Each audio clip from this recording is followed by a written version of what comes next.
Mesdames, Messieurs, bonjour et bienvenue sur Zonar Télévision dans Zonar Active pour ce 16 mai 2025. Aujourd'hui, nous revenons sur la situation en République démocratique du Congo marquée par les développements politiques et diplomatiques majeurs. Au programme, la mise en place d'une commission sénatoriale pour examiner la levée des immunités de l'ancien président Joseph Kabila, la déclaration de la CENCO sur la crise sécuritaire et politique, l'agenda ambitieux de la RDC au Conseil de sécurité de l'ONU présenté par Antoine Ngoda et en fait les avancées dans les pourparlers entre la RDC et le Rwanda sous la médiation américaine. Nous aborderons également des nouvelles internationales concernant le Gabon et le Tchad. Voici les faits. Le 15 mai 2025, le Sénat de la RDC a tenu une plénière à huis clos au Palais du Peuple à Kinshasa pour examiner en réquisitoire de l'auditeur général des forces armées de la RDC demandant la levée des immunités de Joseph Kabila, ancien président de la RDC de 2001 en 2018 et sénateur à vie, ainsi que l'autorisation des poursuites judiciaires. Une commission spéciale a été mise en place avec un délai de 72 heures pour soumettre à son rapport attendu d'ici 18 mai 2025. Selon Actualité.c, de cette décision fait suite à des débats intenses marqués par des divergences parmi les sénateurs. Parlons du contexte. Le ministre alors de la Justice, Constant Mutamba, accuse Joseph Kabila de trahison, à crimes de guerre et crimes contre l'humanité et participation à un mouvement insurrectionnel en lien avec l'Alliance Fleuve Congo AFC M23, un mouvement actif dans l'Est. Mutamba affirme détenir un maximum de preuves tangibles dans l'implication de Kabila dans ce que Kinshasa qualifie d'agression rwandaise via M23 soutenu par les Rwandais selon l'ONU et des puissances occidentales. Ces accusations s'inscrivent donc dans un climat de tension après la suspension du parti de Kabila, le PPRD, le 20 avril 2025 pour complicité présumée avec les M23. La sénatrice Christine Mwando Kantempa du groupe Ensemble pour la République a soulevé une motion incidentelle invoquant l'article 224 du règlement intérieur du Sénat qui stipule que la levée des immunités d'un sénateur à vie nécessite un vote de deux chambres de parlement réunies en congrès. Certains sénateurs soutiennent cette procédure tandis que d'autres estiment que la plénière peut trancher seule selon l'actualité CD. Le président du Sénat, Sama Lukonde, avait déclaré le 2 mai 2025 que la requête serait traitée conformément à la Constitution et au règlement intérieur. Disons que les M23 contrôlent Goma et Bukavu depuis janvier et février 2025, exacerbant ainsi la crise humanitaire avec 7,3 millions de déplacés internes selon le UNHCR.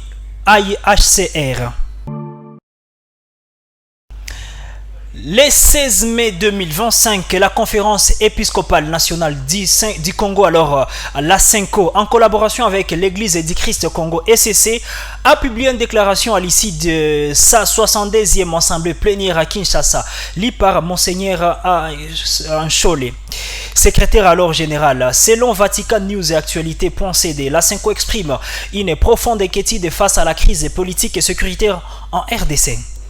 Parlons de faits. La CENCO a dénoncé ainsi une crispation du climat politique à une désolation du peuple, pointant alors l'extension des conflits armés dans l'Est qui menacent l'intégrité territoriale et l'unité nationale. Elle a préparé un rapport sur la crise basé sur des consultations avec des figures comme Félix Tshisekedi, Martin Fayulu et Vital Kamerhe. Par respect pour l'autorité du président, la CENCO attend son accord pour publier ses rapports. Monseigneur Cholet a déclaré ce qui suit. Nous ne pouvons pas avancer sans l'accord du chef de l'État. Le rapport est prêt, mais la primeur lui est réservée. La CENCO réitère son engagement pour la paix via le pacte social pour la paix et les biens à vivre ensemble promis par l'ECC. La crise dans l'Est de la République démocratique du Congo avec la prise de Goma et de Bukavu par les M23 a déplacé 230 000 personnes depuis janvier 2025, portant le total de 7,3 millions. L'OCHA rapporte de 25,5 millions de personnes en insécurité alimentaire. Revenons sur cette intervention d'Antoine Ngoda à Mangalibi sur l'agenda de la RDC à l'ONU 2026 à 2027. Le 16 mai 2025, Antoine Mangilibi Ngonda, ambassadeur itinérant de la RDC, a présenté l'agenda de la RDC pour son mandat non permanent au Conseil de sécurité de l'ONU à 2026 à 2027. Selon un post de X alors de Stanis Boudiakera, cet agenda structuré en 7 piliers vise à répondre aux défis internes et globaux. Je cite: premier pilier, gouvernance et éthique des ressources naturelles. Promouvoir alors une gestion durable de minerais pour réduire les conflits, notamment autour du coltan Arubaya, contrôlé par les M23. Deuxième pilier, désarmement, démobilisation et réinsertion DDR. Renforcer ainsi les programmes pour désarmer les 250 groupes armés actifs en RDC. Troisième pilier, nouvel agenda pour la paix. Réformer les opérations de maintien de paix de l'ONU. Quatrième pilier, réforme de la sécurité collective. Il cite: prôner un multilatéralisme respectueux du droit international. Cinquième pilier, inclusion des femmes et jeunes, qui suit promouvoir les rôles dans la paix alignés avec la résolution 1325. Sixième pilier, transition climatique. Ici, on parle de positionner la RDC comme un pays solution via sa forêt tropicale. Et enfin, septième pilier, droits humains et démocratie. Il parle de consolider la gouvernance démocratique. La RDC, élue en octobre 2024 pour ses mandats, cherche à influencer les discussions sur la paix alors que la MONUSCO doit se retirer d'ici fin 2025. La crise dans l'Est avec 7,3 millions de déplacés souligne l'urgence de ses priorités. Parlons de ces réactions de Massa Deboulos sur l'avancement de la RDC Rwanda. Massa Deboulos, conseiller de Donald Trump pour l'Afrique, a annoncé des progrès dans le pourparler RDC Rwanda. Selon Reuters et Al Jazeera, ces discussions sous médiations américaines et qataries visent à résoudre les conflits dans l'Est de la République démocratique du Congo liés au M23 et au FDLR. Après des rencontres en avril 2025 avec Félix Antoine Tshisekedi et Paul Kagame, Boulos a soumis un projet d'accord de paix.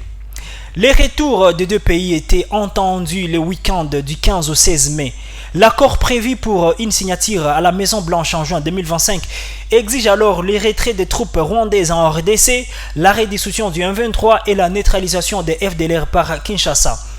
Le Qatar a facilité un cessez-le-feu en mars 2025 à Doha entre la RDC et le M23. Les M23 soutenus par environ 4000 soldats rwandais selon l'ONU contrôlent des zones riches en minerais. Le conflit enraciné dans les génocides des Rwandais de 1994 a déplacé des centaines de milliers de personnes. Les États-Unis lient la paix à des investissements dans les minerais, concurrençant ainsi la Chine qui avait les monopoles depuis jusqu'aujourd'hui. Rubio a qualifié l'accord de win-win pour dire gagnant-gagnant pour la paix et les investissements. Aucun commentaire officiel n'est donné jusque-là entre Félix Antoine Tshisekedi et Paul Kagame jusqu'aujourd'hui, 16 mai 2025. Allô à l'international, commençons par les Gabon. Le 15 mai 2025, Ali Bongo Ondimba, sa femme Sylvia et leur fils Noureddin ont atterri à Luanda. Nous sommes en Angola après 20 mois en résidence surveillée au Gabon. Suivant les coups d'État bien évidemment d'août 2023 par Brice Clotaire Oligui Nguema. La présidence angolaise a publié des photos confirmant leur arrivée. Selon Jeune Afrique, aucun détail sur leur statut en Angola n'est disponible, mais leur départ marque la fin de leur confinement.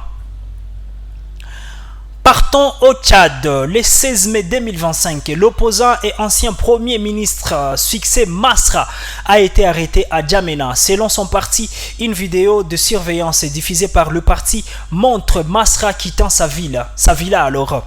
Ces gens dans ce parti entourés d'une dizaine de militaires armés, rapporte Jeune Afrique. Selon cette interpellation selon Jeune Afrique alors, cette interpellation suit des affrontements communautaires meurtriers dans les Logone occidentales, sans lien direct confirmé avec l'arrestation. Voilà, la RDC reste au cœur de l'actualité avec des enjeux judiciaires autour de Joseph et Kabila, des appels à la paix de la CENCO et un agenda ambitieux à l'ONU et des pourparlers prometteurs avec le Rwanda. Mesdames, Messieurs, ça en est la fin pour ces actualités sur Zone Art Télévision. Merci beaucoup d'avoir été avec nous. Portez-vous bien. Ciao.